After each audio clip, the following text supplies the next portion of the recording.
Bang this in your whips. Pack them Cody with the chips in the wrist. Here's a French kiss. I dismiss all you chicks. Spit 6 from the 4th, 5th. Make it dance. Ow! I stay focused and the dopest. Like a penny with a hole in it. Y'all just hopeless and topless.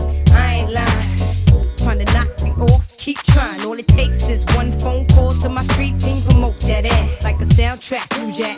Sit there. Send it off with the 850. Y'all missing the buck with the bump Biggie in the truck, in the buck to my double. Let me see you do the bank head if you're riches. It's the rap made West, the QB. And I got all my sisters with me.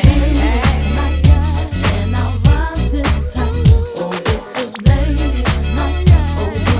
Oh, what ladies night. And the feeling's right. Oh, this is ladies night. Welcome back to the Why So Serious podcast. I'm your host, Brandon.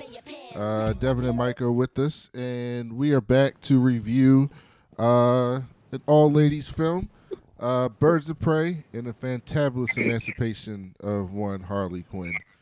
After splitting with the Joker, Harley Quinn joins superheroes Black Canary, Huntress, and Renee Montoya to save a young girl from an evil crime lord. First of all, Mike, have you ever heard that song before? Yes. No, you haven't. I will say. Yes, I have. It's in like every old school movie about women. I mean, the original Ladies' Night is. Oh, that version of it? No, I've never heard it before. Did you know who that person was rapping? You know, it sounded very familiar, but I don't think I could place a name. Have you ever heard of Lil' Kim? Lil' Kim. Oh, I know Lil' Kim. No, you don't, Mike. I've heard of her. She sings, what song does she sing that I would know? Let's take a look. That would? No, look, take a look. Mike is in such a different world than the rest of us. Oh, look, that's Lil Wade, not Lil Kim. Oh, shit. All right, here we go. Let's see. Have you heard Crush on You? No. Hey, let me play it. Let me see. No, I'll play it. Have you heard this? Little Caesar. Queen Bee. That's me. Check it. Yo, I be buying B's, so all my girls be eyeing C's. Coming backstage, dying to get pleased. You got me, I rock the Versace. Nope, never heard of it. You never heard that? I think I've heard this. Damn, Oh my that shit is so God. popular. God damn it, Mike. It's so crazy. Two Americas, man. Two Americas. Damn right. Two Americas like shit. But we are here to talk about the Birds of Prey film.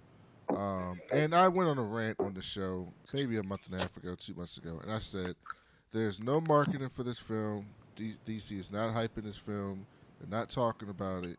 And it means one of two things. Either the film's not good, or what I think it is that it's another women-led film, and they don't give a fuck about it.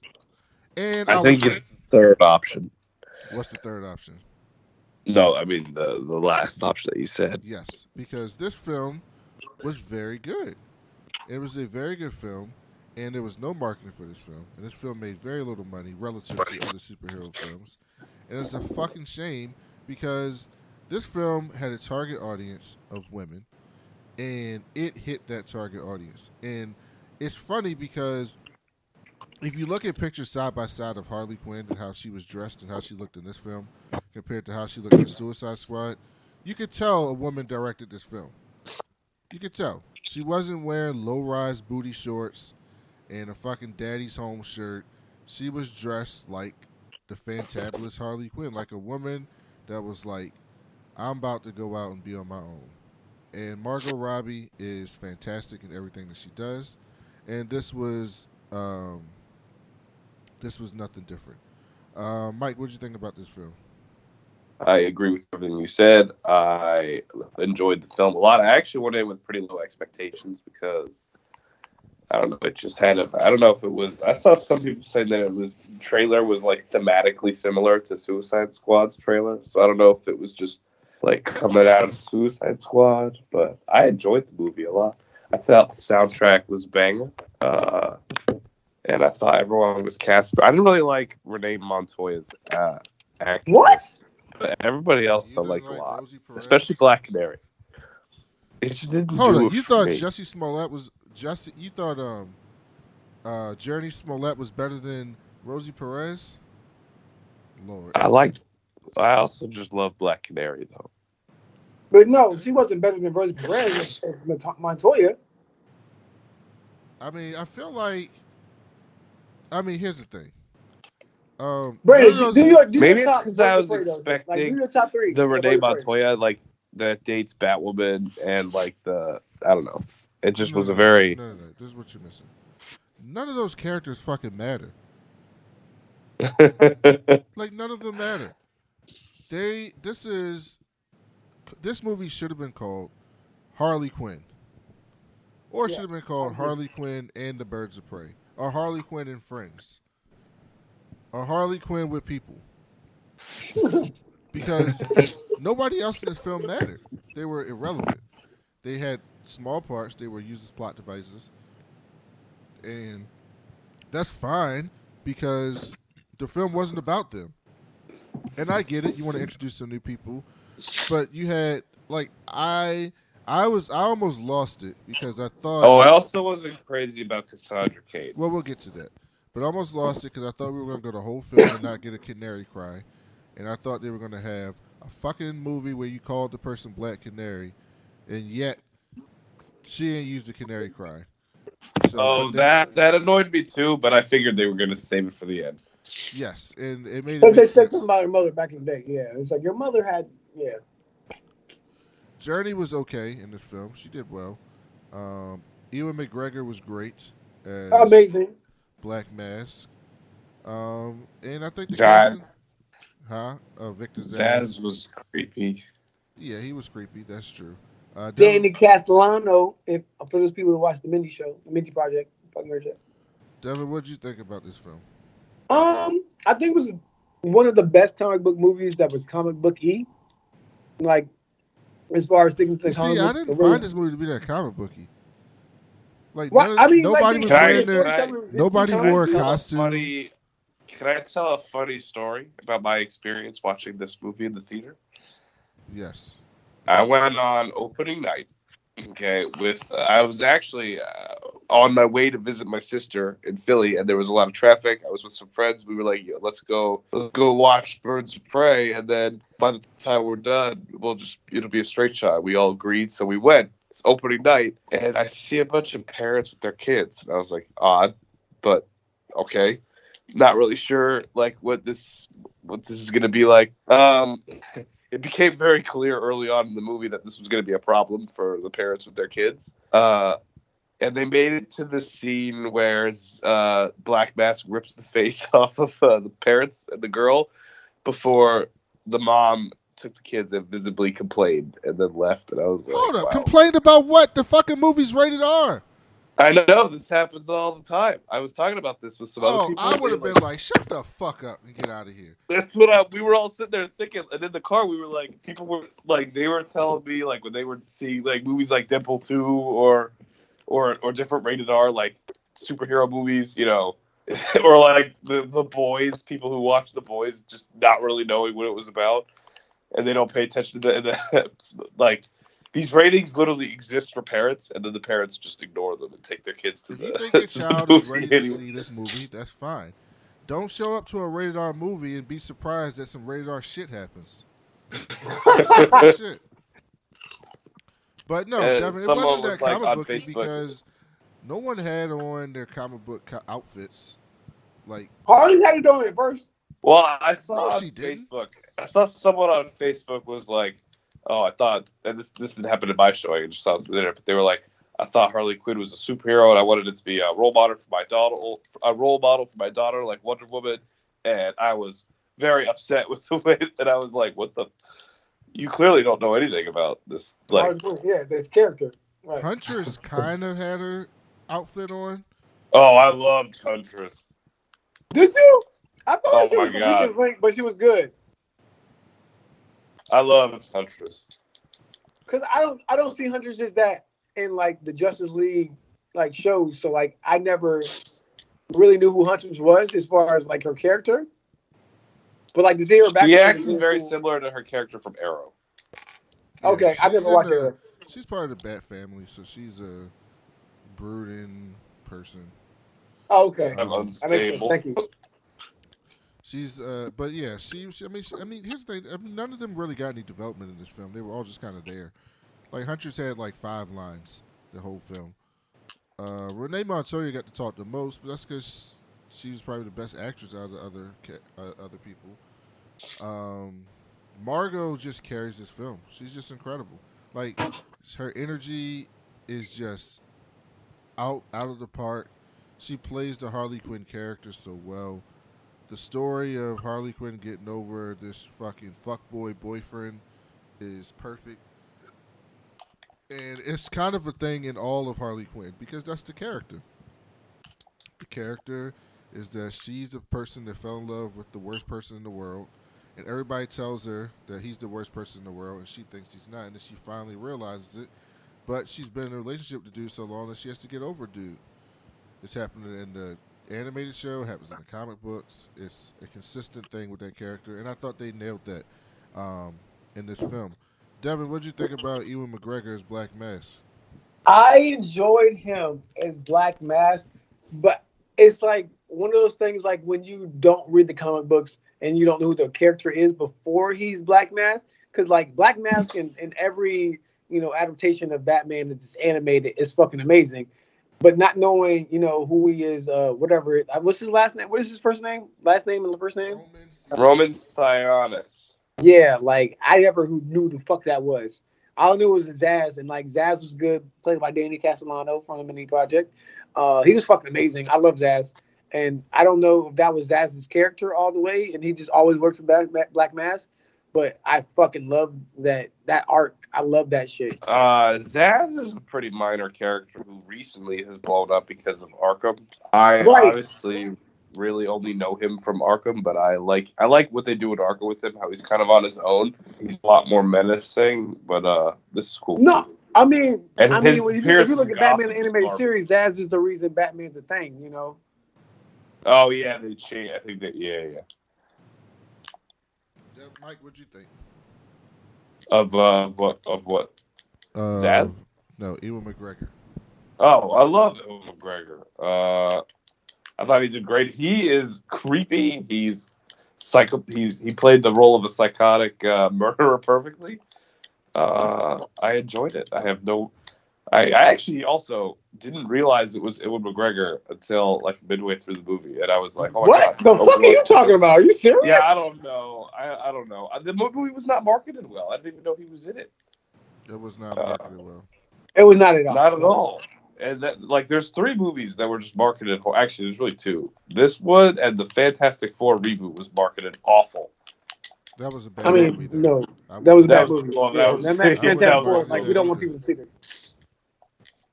But I liked Ewan McGregor, and I'm sitting there like I recognize this guy from somewhere. Like, oh, it's Obi-Wan. How did you feel, Brandon? How did you feel like they did on the mask? I feel like they did the mask so fucking excellent as far as like making it functional and making it real. He didn't use it. It's just a mask. But again, people fuck shit up like all the time. So. Yeah, and his mask is probably one of the easiest ones to do, but I don't know. I love like Brandon said on the last episode we did. I've loved all the costumes they did. Even the Joe Manganiello Deathstroke looked awesome from the shot. So, I mean, the suits are never the problem. I also thought this had the best fight scenes of any of the DC movies.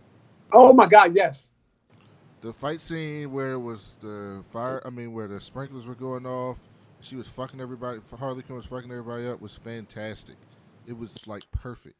She fought like her character fights. A gymnast who's kind of a badass who beats the shit out of people with blunt objects, and she beat the shit out of people with blunt objects. She had a gun that shot like fucking colors, which was great. Fit her character.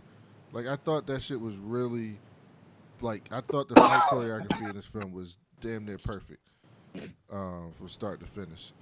I also really enjoyed the fact that they kind of took Harley on this journey that was narrated by her. And so you were able to kind of see how everything fit in, and it fit in almost perfectly. Almost perfect, yeah. Yeah, almost perfectly. I had some issues, and I'll get to this because Mike was talking about this, but the Cassandra Cain character that you see in this film is not the Cassandra Cain character. It's they use her as a plot device as a girl to make people to save, but Cassandra Cain is the best fighter in the Batverse, in the Bat family. She destroys everyone, and they made her into a damsel in distress, and I didn't like that. Mike, what'd you think? I agree. I actually I did know Cassandra Cain was going to be in this, and I'm like, oh, cool, we get to see Orphan, and I was like, that's not Orphan at all. So I was disappointed with that. I mean, and it doesn't feel like with the tone of the movie that they had really any plans to go further with Cassandra at all. So I mean, they maybe they're do. gonna say Harley's gonna train her to be a badass fighter, but she don't fight like Harley Quinn. Like she fights like no, she fights like Batman. No, she doesn't. She's a better fighter than Batman. She fights like She's a ninja. brutal, is what I mean. She fights like a ninja. That wasn't no damn ninja. That Harley Quinn ain't gonna teach her how to be no damn ninja. Right. So I thought that was the one disappointing part about this film to me. I kind of wanted them to lead into something going forward, which they didn't. This is kind of a standalone film, which is fine for me because I don't really want this connected to the other bullshit that came. I'm confused as to what is in the universe. Like, is this part of the DC movie universe? Yes. They haven't explained, like, who is Superman and who is, like, is Ben Affleck Batman, or is Robert Pattinson Batman, or is what's going on? This is part of the DC universe because she says it in the beginning of the movie where she recaps what the hell happened about the Suicide Squad and getting the bomb in their head and all that stuff. Right, but even the larger DC universe, like, who's Batman now? I'm confused. What are you talking about? Ben Affleck Batman, is Batman. Yeah, but what's Batman's Robert Pattinson It doesn't, doing? Robert like, Pattinson's it doesn't in fucking the matter. past. It's the fucking character. No, Robert Pattinson's in the past. Batman, when we see him, is at the end of the line. He's the old, late 40s Batman. Oh, Robert Pattinson is the Batman in the past. Yeah, but I think that he's going to be the new Batman going forward because Ben Affleck said he was done. Yeah, they're not doing this universe anymore. That's why they claim that they're doing Flashpoint. Oh, they're gonna so Robert Pattinson's gonna stay. So I mean, who knows? It's DC, but they're probably gonna do Flashpoint, and in the new universe, Robert Pattinson is gonna be the Batman of the main universe. If his movies work out well, if he's trash, they're gonna get rid of him too. But I don't think he's gonna be trash, so I wouldn't worry too much about that. Nah, I'm pumped after I saw the test footage. After you saw him standing there doing nothing in his uniform. His costume. The music, the feel, the armor, it gives me. That's what test footage is. The Birds of Prey test footage was pretty cool. Not gonna lie. It was a lot more in the Birds of Prey test footage than a dude just standing there in the suit. Well, yeah, it was. Yeah, I mean, they're been revealed. I think they were a lot farther in production though when they made the test footage. Yes. Anything else you got about this movie? It's kind of hard to talk about because it was just a bunch of action, and fights and. I just thought it was highly representative. I think people of both sexes, any gender, any sexual orientation, you can go to this movie and you can see yourself somewhere in this film, in some of these characters and how some of these characters act. And I think that's really well done. I don't want to go too much more in on DC, but they really dropped the ball on this shit, and it's a shame. It's fucking disgraceful. This film and Shazam are their two best films. It's not even close. And they don't get any fucking pub for real. That's crazy. I like Aquaman. Yeah, Aquaman was. Yeah, Aquaman is not nearly as good as this film, nor Shazam. It just wasn't. But they promoted the fuck out of Aquaman because it had Jason Momoa. And they promoted this had Margot Robbie. Also, the only negative I haven't seen really any negative feedback for this movie other than like misogynists. Well, yes, of course that's gonna happen. That's what it's been like a good. No, but I'm saying like it's pretty well received by normal men people. are mad because they weren't dressed like super sexual. No. That's not even what I'm saying. I'm saying the only No, the I'm only saying people men who were are mad saying about that. Well, people are showing pictures of Harley Quinn. Look how Harley Quinn dresses. Look what she's wearing in this film. Why'd you make her look like this? Because that's probably how she would dress if it was real. Like that's exactly how she would dress if it was real. And if you watched that film and didn't think she was still sexy, there's something wrong with you. And that I she still agree. isn't a sexual person. That's because your idea of sexual is jaded as fuck. Um, Devin, anything else? Nah, I'm good on this. It was a good movie. I enjoyed it. I'm glad Journey got her shine on. Did a little canary cry. She was cool. I don't know who played Huntress. She was fucking funny with being awkward and shit. I like how they got to give Rose- Rosie Perez a boob shot too at the end. yeah, yo, I fucking love that shit, yo. That woman Yeah, is in her late 40s. yeah, that shit was good. And then like real shit, like the action was really good in this movie, and the story was decent. You know, was that Dave Batista? Who the fuck was that Batista? Where What are you talking Who about? the, Dave who the Bautista fuck? would never be in this movie. No, who's the fucking muscle guy? Who I fucking that worked for the Joker? He got tattooed in his face after. I don't know who that fucking dude is. Oh, A I random dude who recognized wasn't him, but I fucking don't remember from Batista. where. No, I fucking don't care You about think the people. Batista's gonna pay some throwaway character like that? No, you're right. You're right. I fucking don't know. Fuck. No. Devin, But what do you yeah, give this movie out of 10? I would say it is a solid 8. I fuck with it. It is good and it's entertaining. I can watch it again. Mike, what do you give this out of 10? I give it an 8 as well. I think I enjoyed it. I don't really see anything wrong with it, other than I'm taking points off for Cassandra Cain, and I would have liked to see more Canary Cry. I'm not gonna lie, but I'm hoping that they use her again. So we'll see. But Yeah, I yeah, wouldn't be too 8 sure for of me. that, but we'll see. Yeah, this is an 8 for me. It's a very good film. It's one of their best. I don't think it's quite as good as Shazam, but because I just really enjoyed the comic bookiness of Shazam, like it just went forward with comic book with that film. This film was more in the lines of their rated R films, which I'm not a fan of superhero rated R films, but as far as superhero rated R films goes, this and Deadpool very good. But I'm still not a fan of it because it limits your audience. The goal is to grow the audience and to get a new generation of people. And when you have parents who come and take their kids away because they can't watch these films, that's not helping with those things. So those parents are stupid enough to go to this film when they know it's a rated R film. But you should make it a PG-13 film. Make these films PG-13 so that you can grow your audience. Like that's the point. So I'm not the biggest fan of that, but as far as those films goes, this was done very, very well. Thank you guys for listening. We should have another movie review, The Photograph, out with this one and our weekly episode, and we'll be back probably, hopefully, later on this week or next week with a Sonic review because I want to see that. And we'll talk to y'all later. Peace.